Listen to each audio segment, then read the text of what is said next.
शुरू करना और फिर से शुरू करना, ये जो 2 चीज़ें हैं ना, इन 2 चीज़ों को अगर मैं सीख लूँ या इंसान सीख ले तो उनकी ज़िंदगी बहुत ज़्यादा आसान हो जाती है। चाहे ये हेल्थ के बारे में हो, वेल्थ के बारे में हो या ज़िंदगी के किसी भी फ़ेज़ के बारे में हो, ये 2 चीज़ें बस इंसान को सीखना चाहिए। जैसे कि आपको पता है मेरी हेल्थ एंड वेल्थ की जर्नी चल रही है, जिसमें मैंने 365 डेज़ का चैलेंज लिया हुआ है, जिसमें मैं डेली बेसिस पे काम करने वाली हूँ, अपने हेल्थ के ऊपर काम करने वाली हूँ एंड वेल्थ क्रिएशन के ऊपर काम करने वाली हूँ, अपना एक सक्सेसफुल बिजनेस रन करने के बारे में काम करने वाली हूँ।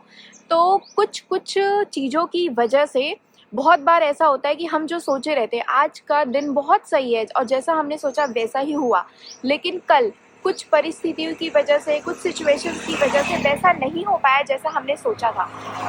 तो क्या होता है, वो चीज़ें जो हम सोचे रहते हैं कि हम ये करेंगे, फॉर एग्जांपल साइकिलिंग जो मुझे डेली बेसिस पे करनी रहती है, वो मेरा कल नहीं हो पाया, मिस हो गया, तो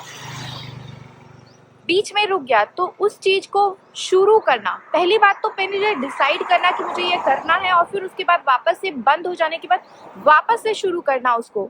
वो 2 बहुत डिफ़िकल्ट चीज़ें होती है और यही चीज़ें इंसान को सीखनी होती है। और मेरे लिए भी ये बहुत ही बड़ा लर्निंग है। मतलब ज़िंदगी के इतने बड़े फ़ेज़ में मैंने बहुत कुछ सीखा समझा है, बट इतना तो समझ गई हूँ कि जितनी जल्दी आप जो भी चीज़ें सोचे और वो अगर किसी भी वजह से रुकती है, तो उसको जितनी जल्दी वापस से शुरू कर सको, वही आपकी लाइफ़ में सबसे बेटर रहता है और हर चीज़ में आपको वो ग्रोथ, सक्सेस मिलेगा। तो मेरा 2 दिन का फ़िलहाल ब्रेक हो गया था साइकिलिंग से। नहीं, 1 दिन तो मैं करके गई थी, लेकिन दूसरे दिन का ब्रेक हो गया था और आज मैंने वापस से शुरू किया। मेरे लिए थोड़ा डिफ़िकल्ट हो रहा था वापस से शुरू करना, सेम समय पे नहीं हुआ जितने समय पे मैं करती थी, सेम वेदर मुझे नहीं मिला जिस वेदर पे मैं करती थी, लेकिन उसके बाद भी वापस से मैंने शुरू किया है अपने हेल्थ एंड वेल्थ जर्नी की। तो आज मेरी यही लर्निंग है कि शुरू करें जितना जल्दी हो सके उतना जल्दी, और अगर किसी परिस्थिति से रुक जाए तो वापस से शुरू करें।